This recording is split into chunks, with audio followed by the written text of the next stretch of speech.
É chovendo molhado se eu dissesse que tem uma febre de bets no Brasil. Cara, se você abre aí qualquer futebol aí, principalmente Campeonato Brasileiro, tem pelo menos umas 8 bets ali na parte de patrocínio, né, naquela parte de alambrados e etc. Só que, cara, por mais incrível que isso possa parecer, as bets já estavam com a gente há muito tempo. O que me leva ao questionamento: o que fez esse boom e de fato essa febre que a gente vê hoje em dia? E por causa disso, tá pegando todo mundo com propostas absurdas, inclusive influenciadores grandes, mas agora a gente vê meio que uma volta do pêndulo. Muitos influenciadores estão desistindo de divulgar bets e alguns, como o Nando Moura, por exemplo, nunca divulgaram e sempre foram ferrenhos e contrários a esse tipo de divulgação, que não é só divulgação de apostas esportivas. Mas sabe de uma coisa, mano? Eu, antes de fazer esse vídeo, fiquei me questionando. Quando será mais ou menos que isso já tá no meio da gente? Em específico só as apostas esportivas. E aqui no YouTube mesmo, cara, você consegue encontrar vídeos da Sporting Bet, aqueles épicos comerciais. Quem não lembra disso aqui? Vem pro time, os melhores já estão aqui. É hora de ver o que o futebol tem pra você. Quer valer? Faz o seu melhor. Faz o Sporting Bet aí. Lembrando que esse vídeo não é patrocinado pela Sporting Bet, mas se eles quiserem mandar um patrocínio pra nós, a gente tá aceitando aqui, porque a pobreza me consome. Sinceramente, mano, eu tenho uma opinião bem concreta a respeito disso. Eu sinceramente não me importo quem joga ou deixa de jogar. Se o cara tem um vício, ele procura aí um vício, uns viciados anônimos, alcoólicos anônimos, não me interessa. Mas eu acho injusto que, por causa de vícios de outras pessoas sejam proibidas de se divertir. Porque sim, isso é uma diversão. Se você coloca seu salário em cima de bets, ou se você joga teu dinheiro de pagar a luz, pagar a água num cassino, cara, sinceramente, o problema é você e não o restante do Brasil. Até porque a aposta pela aposta, ela existe no Brasil desde que o Brasil é Brasil. Afinal de contas, temos aí a Caixa Econômica Federal.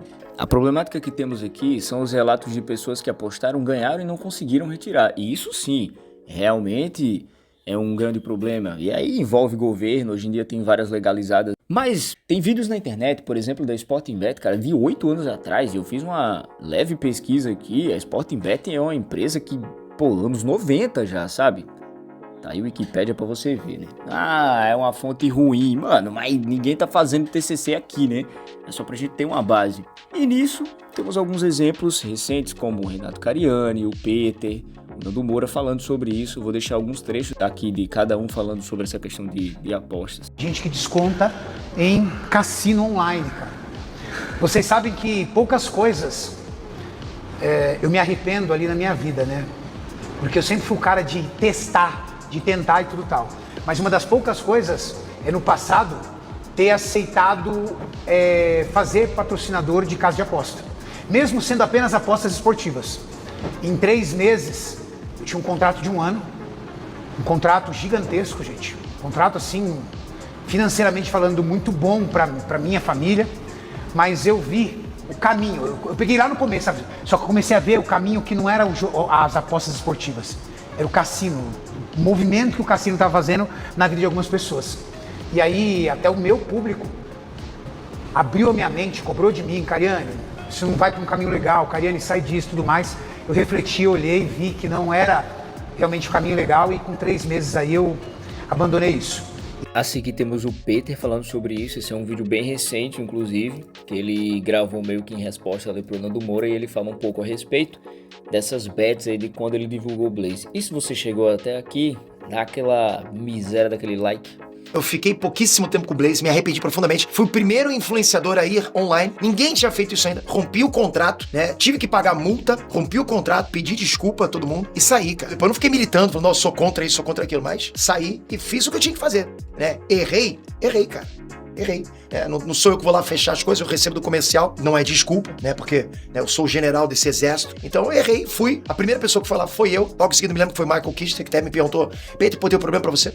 Cara, eu tive que fazer isso, né? Não tinha condição de continuar do jeito que tava. Sim, eu lembro que o Nando Moura realmente me ligou pra falar isso, né? Do negócio da Blaze. Eu tava na Itália, inclusive, viajando. Falei, caramba, é mesmo? Mas eu já tava querendo sair e eu saí, não nem por causa do Nando. Eu saí porque eu tava tendo reclamação da minha audiência que a Blaze era enganação, que a Blaze os caras não conseguiam sacar. Falei, porra, não tem condição de continuar, entende? Eles tentaram, depois de eu ter cancelado o contrato, eles tentaram depois me recontratar. Aí sim com propostas milionárias. E não, eu não quis. E conforme citado pelo Peter, né? Ele cita o Michael Kister, eu vou deixar o vídeo aqui dele falando a respeito disso, e depois desse vídeo, ao que me consta, ele não divulgou mais coisas desse tipo. Perante a lei que me permita quebrar o contrato. E como eu falei, eu ainda tenho que cumprir o contrato, mas eu passei esse tempo também para tentar negociar alguma coisa e eu vou fazer só 2 AD por mês e vou deixar o tempo aqui no meio da tela para vocês conseguirem pular. E é isso, e depois que o contrato acabar, eu não vou mais continuar, eu não vou mais anunciar nenhum tipo de bet, assim, nem caso desse tipo. Mas tem um caso que ficou conhecido que ele é colossalmente bizarro.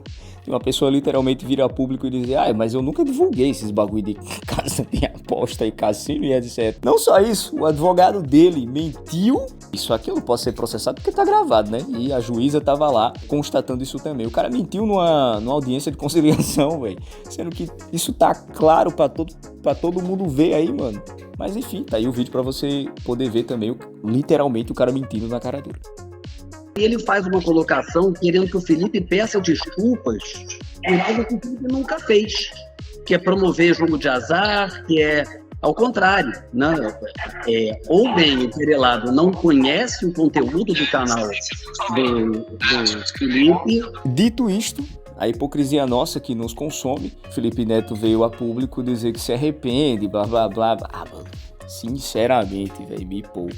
Mas me conta aí o que você acha, se você acha que essa é a 8ª mazela do mundo que deveria ter sido proibido tudo, ou que ainda dá tempo de proibir tudo e não é pra ter em futebol, não é pra ter em lugar nenhum. Ou se você é assim como eu, pra mim é só mais uma coisa como qualquer outra. Posso ou não jogar, posso ou não gastar dinheiro com isso. Ou sei lá, se você tem uma opinião que não é nem uma coisa nem outra, deixa aí nos comentários e qualquer coisa, deixa o like. E é isso aí.